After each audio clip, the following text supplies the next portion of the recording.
বাংলাদেশের মানুষ বিশ্বাস করে যে অন্তর্বর্তীকালীন সরকারের মূল দায়িত্ব হচ্ছে একটি সুষ্ঠু নিরপেক্ষ নির্বাচনের মাধ্যমে বাংলাদেশকে গণতন্ত্রে উত্তরণের প্রক্রিয়া দ্রুত সম্পন্ন করা হবে। যে কোনো উছিলায় নির্বাচন যত বিলম্ব করা হবে, আমরা মনে করি জাতির কাছে আবার স্বৈরাচার পুনরায় ফিরে আসার ক্ষেত্র উপস্থিত হবে। মাননীয় প্রধান উপদেষ্টা আমাদেরকে আমন্ত্রণ জানিয়েছিলেন তার সাথে সাক্ষাৎ করার জন্য। আমরা ইতিমধ্যে নামগুলো ঘোষণা করেছি, আমরা 4 জন এসেছিলাম। তবে আমাদেরকে আলোচনার বিষয়বস্তু আগে জানানো হয়নি।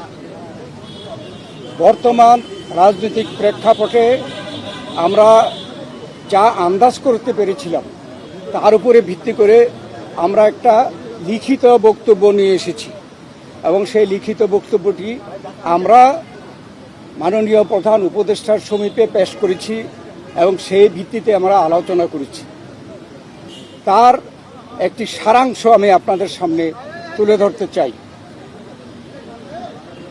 বাংলাদেশে গণতন্ত্র উত্তরণের লক্ষ্যে বিএনপি প্রথম থেকেই একটি সুস্পষ্ট জাতীয় নির্বাচনী রোডম্যাপ দাবি করে আসছে।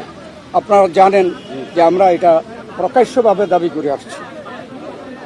সুষ্ঠু নিরপেক্ষ ও অবাধ নির্বাচন অনুষ্ঠানের উদ্দেশ্যে সরকারের নিরপেক্ষতা বজায় রাখার স্বার্থে বিতর্কিত উপদেষ্টাদের বাদ দিয়ে উপদেষ্টা পরিষদ পুনর্গঠনের জন্য আমরা দাবি জানিয়েছি।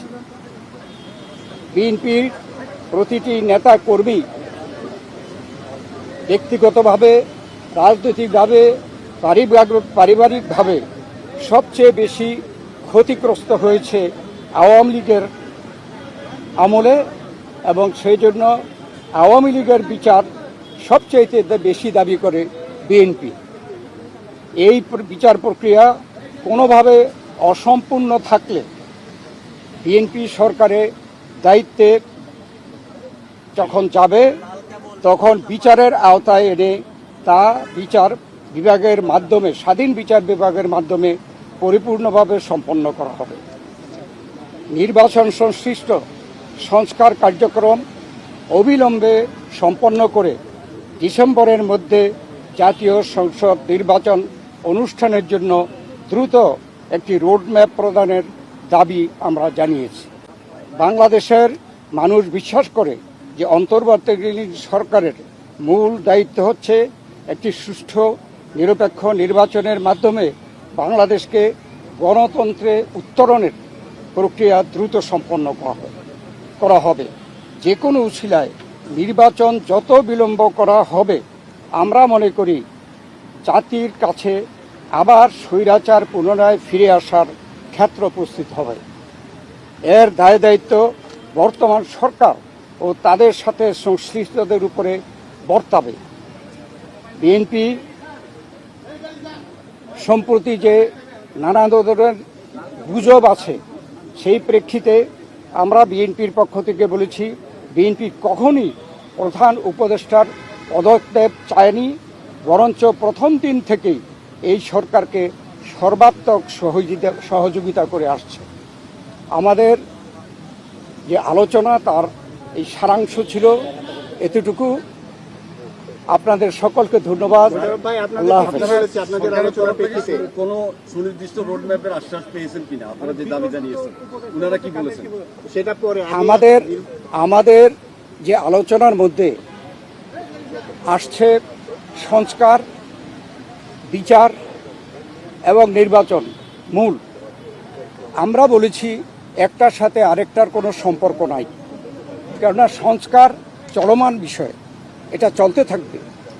আমরা আশা করেছি এই সরকার সকলের সাথে ঐক্যমতের ভিত্তিতে একটা সংস্কার প্রস্তাব দেবে, সেইটা চলমান থাকবে। এবং আমরা যদি ভবিষ্যতে জনগণ আমাদেরকে ক্ষমতায় বসায়, আমরা সেই সংস্কার চলমানভাবে আমরা সংস্কার বাস্তবায়নের আমরা প্রচেষ্টা নেব। আর মামলাগুলোর ব্যাপারে বাংলাদেশ জাতীয়তাবাদী দলের আমাদের দেশনেত্রী বেগম খালেদা জিয়া, ভারপ্রাপ্ত চেয়ারম্যান তারেক রহমান থেকে শুরু করে আমরা এবং সেই তৃণমূল পর্যন্ত আমাদের নেতা কর্মীরা সবচেয়ে বিক্ষুব্ধ। আমরা এই স্বৈরাচারী ফ্যাসিস্ট সরকারের কর্তা ব্যক্তিদের এবং যারা দায়ী তাদের বিচার চাই। অতএব আমরা তো বিচারের পক্ষে, তবে বিচার ব্যবস্থা যে স্বাধীন চাই, আমরা স্বাধীন বিচার ব্যবস্থা এই বিচার সম্পন্ন করবে। এটাও কোনো দিন তারিখ ঠিক করে দেওয়া সম্ভব না, বিচারের আওতায় আনা হবে সবাই। এবং আমরা বলেছি যে যেগুলো সম্পন্ন না হবে সেগুলো যদি বিএনপি ক্ষমতায় যায় তাহলে বিচারের আওতায় এনে স্বাধীন বিচার ব্যবস্থার মাধ্যমে এই বিচার সম্পন্ন করা হবে। তার মানে কি আপনারা আজকেও কোনো আশ্বাস পান নাই সুনির্দিষ্ট এই রোড ম্যাপে? না, এটা স্পেসিফিক কোন রকমের এরকম কথা হয় নাই, উনি স্পেসিফিক জানান নাই। আমরা আমাদের দাবিগুলো হয়তো করেছি। বা ওনারা ওনার প্রেসের মাধ্যমে জানাবেন, সেই জন্য আমরা অপেক্ষা করব। সন্তুষ্ট কিনা? আমরা আমরা প্রতিক্রিয়া জানানোর দরকার নেই, ওনার প্রেস সেকশন কি বলে তারপরে আমরা প্রতিক্রিয়া দেব। কতটুকু হয়েছে আপনারা ওনার প্রেসকে আগে কথা বলতে বলবেন তারপরে। আমি একটু বলি, এখন আমি একটু বলি মূলত সংস্কার এবং বিচার, নির্বাচন, এই তিনটার উপর আলোচনা হয়েছে এবং সংস্কারের ব্যাপারে আমরা এটা পরিষ্কার এবং ওনারা একমত হয়েছে। সংস্কার যেখানে ঐক্যমতের ভিত্তিতে হওয়ার কথা তার ভিত্তিতে সংস্কার কাজ সম্পন্ন হবে এবং সেই কাজ অতি সহসা সম্পন্ন করা সম্ভব। এখানে কোনো দ্বিমত পোষণ করেন নাই। বিচার ব্যবস্থা বিচার বিভাগ করবে এবং বিচারের আওতায় আনার ব্যাপারে যে আলোচনা হয়েছে এখানে ওনাদের কোনো দ্বিমত নাই। সুতরাং ডিসেম্বরের আগেও নির্বাচন করা সম্ভব, এই আলোচনা হয়েছে এখানে। তিনটি বিষয় শোনেন, পদত্যাগের ব্যাপারে আমরা লিখিত বক্তব্যে জানিয়েছি, আগেও জানিয়েছি। নিরাপত্তা উপদেষ্টা এবং আর দুইজন ছাত্র উপদেষ্টা যাদের কারণে এই সরকারের নিরপেক্ষতা ক্ষুণ্ণ হচ্ছে তাদেরকে বাদ দেওয়ার জন্য আমরা আজকেও লিখিত বক্তব্য আমরা দিয়েছি, ওকেও বলেছি। আশ্বাস বা কিছু দিয়েছে? সেই আশ্বাস ওনারা দেখবেন, আমরা আমাদের বক্তব্য দিয়েছি। থ্যাংক ইউ, থ্যাংক এই ইউ, বিষয় থ্যাংক ইউ। যে তিনটি বিষয় নিয়ে আমরা কথা বলেছি আপনারা শুনেছেন, সংস্কার, বিচার এবং নির্বাচন। আমরা স্পষ্ট ভাষায় বলেছি যে দে আর মিউচুয়ালি এক্সক্লুসিভ, একটার সঙ্গে আরেকটার কোনো সম্পর্ক নেই। এবং যদি দ্রুত নির্বাচন দেওয়া হয়, আমরা স্পষ্ট ভাষায় বলেছি আজকে বাংলাদেশে যে নৈরাজ্য হচ্ছে, যে আইন শৃঙ্খলা পরিস্থিতির অবনতি হচ্ছে, এক অ্যানাউন্সমেন্টের ফলশ্রুতিতে বাংলাদেশের শান্তি শৃঙ্খলা এবং গণতন্ত্র ফিরে আসবে।